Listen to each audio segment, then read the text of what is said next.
एक बहुत अमीर आदमी ने एक भिखारी से पूछा, तुम तो इतने हट्टे कट्टे हो फिर भी भीख क्यों मांग रहे हो?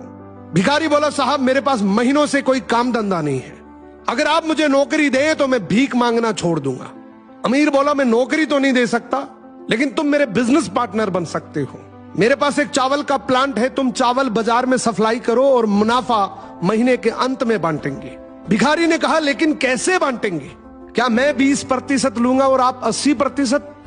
अमीर बोला, मुझे सिर्फ 10% चाहिए, बाकी 90% तुम्हारा होगा, ताकि तुम जल्दी तरक्की कर सको। भिखारी ने जोरों से काम शुरू कर दिया। उम्दा चावल और सस्ते दामों से उसकी बिक्री बहुत बढ़ गई और उसे खूब मुनाफा हुआ। लेकिन जब मुनाफा बांटने का समय आया तो भिखारी ने सोचा, सारी मेहनत तो मैंने की है, तो अब अमीर आदमी को 10% क्यों दूं?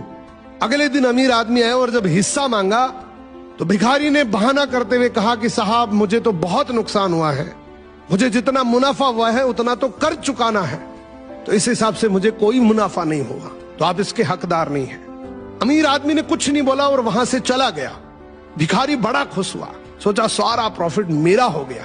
अब भिखारी उन पैसे से रोज मौज करे। ऐसे करते करते उसके पास से सारे पैसे खत्म हो गए।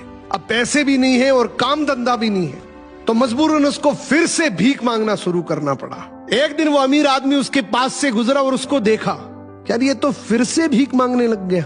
अमीर आदमी ने एक बहुत अच्छी बात बोली कि इस दुनिया में गरीब और अमीर आदमी जो होता है ना, उसमें सबसे बड़ा डिफरेंस होता है उसकी सोच का।